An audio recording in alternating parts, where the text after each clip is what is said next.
नमस्कार मेरे प्यारे दोस्तों। जब आप स्टूडेंट लाइफ में होते हो, जब पढ़ाई करते हैं तो उसमें सबसे बड़ी चीज़ ये होता है कि कैसे खुद को कंटिन्यू बना के रखें।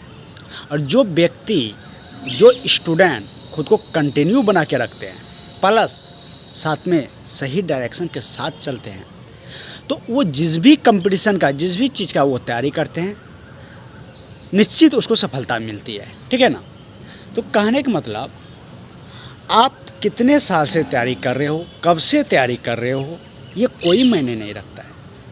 क्योंकि अगर आप ढंग से अगर 6 महीने, 7 महीने, 8 महीने अगर दे देते हैं, तो आप एक बोलते हैं ना, अंदर से जो एक एनर्जी लेवल आता है, आपको खुद पे विश्वास होता है कि नहीं हम कुछ कर सकते हैं। लेकिन जब आप पढ़ाई के नाम पर, या फिर पढ़ाई कर रहे हैं, आप ऐसा नहीं पढ़ाई नहीं कर रहे हैं, पढ़ाई कर रहे हैं लेकिन वो गलत वे में जा रहे हैं।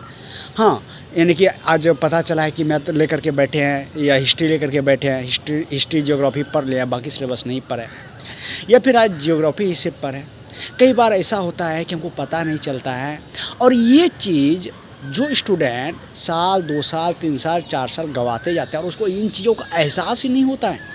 वो एग्ज़ाम दे रहे हैं, एग्ज़ाम पे एग्ज़ाम दे रहे हैं, तैयारी भी कर रहे हैं, लेकिन उसको ये चीज़ पता ही नहीं चल पा रहा है कि हम गलती कर कहाँ रहे हैं। कभी जा रहे हैं, एग्ज़ाम में बैठ रहा है तो मैथ आया तो मैथ छोड़ करके आ गया, 5-10 बार आया तो बाकी छोड़ करके आ गया। मैं पूछता हूँ, अगर सपोज दैट, चलो आप एएलपी का प्रिपरेशन कर रहे हो, एएलपी में जैसे 25 मैथ आता है। अब 25 मैथ में मैं आपसे पूछ रहा हूँ, अगर आप 10 मैथ बनाते हैं, सोचो जरा, तो 15 मैथ छोड़े हैं ना, या 15 ही बनाते हैं तो 10 छोड़े हैं ना। मेरे प्यारे दोस्तों, वो जो 10 छोड़े हैं ना, वो जो 10 छोड़ के आया है ना, वो 10 जो कैंडिडेट करके आया होगा ना, 10 तो नहीं करेगा, 10 में से जो 5-7 करके आया होगा ना, 15 तो करेगा ही, क्योंकि वो नॉर्मल क्वेश्चन है। जो 15 किया ना, जो आपको लगता है कि हमको पता है, हम ये तो किए हैं, वो सब कोई करता है, यही तो एक गलत फहमी है। ठीक है ना। इन चीज़ों से जब आप अवगत हो जाओगे ना, कि जो हम जानते हैं, जो नॉर्मल है, वो सबको ही जानते हैं, इन चीज़ों से जब आप अवगत हो जाओगे तो आप जो जान रहे हैं ना, उसके अलावे कम करोगे, लेकिन आप उतने में खुश हो जाते हो। सपोज दैट मैं आपसे एक एग्जांपल आपको देता हूँ कि आप कोई सेट बनाते हो, चलो एएलपी का ही प्रिपरेशन कर रहे हो, मेरे चैनल पे ज़्यादा एएलपी के स्टूडेंट हैं, मैं एएलपी के लिए ही बोल रहा हूँ। चलो, आप कोई सेट लगाते हो, सेट में 100 क्वेश्चन है, ठीक है, 100 क्वेश्चन है, 100 क्वेश्चन को अगर आप सेट देते हो तो 50-60, हो सकता है 70 नंबर आ जाए आपको। तो उसमें से अगर 50 आ रहा है तो 50 आपने छोड़ा, 60 आ रहा है तो 40 छोड़ा, 70 आ रहा है तो 30 छोड़ा। मेरे प्यारे दोस्तों, मैं यही कहना चाहता हूँ कि जो क्वेश्चन छोड़े हैं, आप उसको देखते नहीं हैं ना। फिर यहाँ प्रॉब्लम ये है, जो 70 क्वेश्चन किए हैं वो तो किए हैं, वो तो आप जान रहे थे। सेट बनाने का मतलब क्या है, जो हम जान रहे हैं वो तो हम एक तरह से रिवीजन हो गया मेरा। जो नहीं जान रहे हैं उसको हमको ज्ञान करना है, और आप उसे छोड़ देते हो। जब आप उसे छोड़ करके चल जाओगे तो वही 30 में से 1-2 क्वेश्चन आपको एग्जाम में आ गया। सबको इधर सोचो जरा, वही 30 में से, ये 60 बनाया था तो वही 40 छोड़ा आपने। वही 40 में से अगर एग्जाम में 1-2-3 क्वेश्चन आ जाता है, तो सोचो, अगर आप उस 40 क्वेश्चन में से उस 40 क्वेश्चन को देख लेते, ज़रूर एग्जाम में करते हैं। लेकिन उस 40 क्वेश्चन को आप छोड़ दोगे तो एग्जाम में कैसे करोगे, क्योंकि उन्हीं में से 1-2 क्वेश्चन आएगा। सेट क्या है, वो एक रिवीजन है जो आपको ये भी बताता है कि आप समय के अंदर क्वेश्चन को कर पा रहे कि नहीं कर पा रहे हैं। इन चीज़ों को आंकने के लिए आप सप्ताह में 1-2 दिन सेट लगा सकते हैं।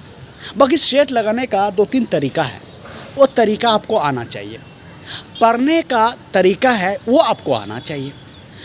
उस वे में अगर उस डायरेक्शन के साथ आप पढ़ाई करोगे ना, तो मैं दावे के साथ लिख के बोलता हूँ, आपको गारंटी के साथ लिख के बोलता हूँ, प्यारे, अगर आप 50 आ रहा है ना, तो आप 2 महीना 3 महीना कर लो, आपका अपने आप नंबर जो है 60 हो जाएगा। अब 2 से 3 महीना करो, 60 से 65 के बीच में आप घुस जाओगे। ठीक है ना। तो इन चीज़ों से बचने के लिए, हाँ, कैसे क्या करना है, कैसे रेगुलर खुद को बनाए रखना है, ठीक है ना। तो आप लोगों के लिए मैं एक ऐप बनवाया हूँ, ठीक है, जो कि नीचे डिस्क्रिप्शन में लिंक दिया हुआ है, वहाँ पे मिल जाएगा आपको। उस ऐप के माध्यम से आप हमसे जुड़ सकते हो। और ज़्यादा नहीं, मात्र जुड़ने का जो सीरियस कैंडिडेट है, जो सीरियस स्टूडेंट है, वही कैंडिडेट, वही स्टूडेंट हमको पता है वहाँ पर आएंगे। बाकी जो यूट्यूब पर सिर्फ वीडियो ढूंढते रहते हैं, कौन हमको मोटिवेट कर दे, कौन आकर के हमारे एनर्जी लेवल को बढ़ा दे ताकि मैं काम को दोगुना कर दूँ कुछ देरों के लिए, या काम करने लगे हम, जो कि हम फिलहाल नहीं कर रहे हैं। ये सब गलत बात है। जो सीरियस स्टूडेंट होंगे वही वहाँ आएंगे, हमको पता है, ठीक है ना। उस ऐप के माध्यम से आप हमसे जुड़ पाएंगे, जहाँ की मात्र 250 रुपया फ़ी रखा हो गया है। सिर्फ जुड़ने के लिए 250 रुपया फ़ी रखा है, और 250 फ़ी में आप एक अच्छे खासे तैयारी को बना सकते हैं, ठीक है। तो उम्मीद करेंगे प्यारे दोस्तों कि आप इन चीज़ों को बहुत ही गहराई से लेंगे।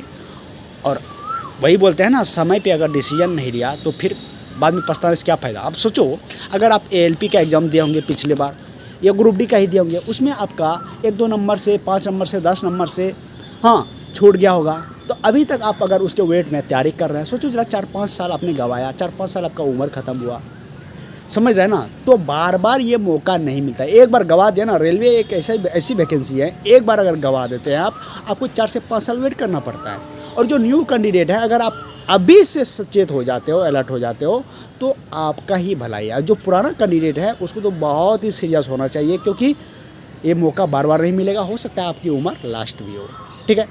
मिलते हैं नेक्स्ट वीडियो में, तब तक के लिए जय।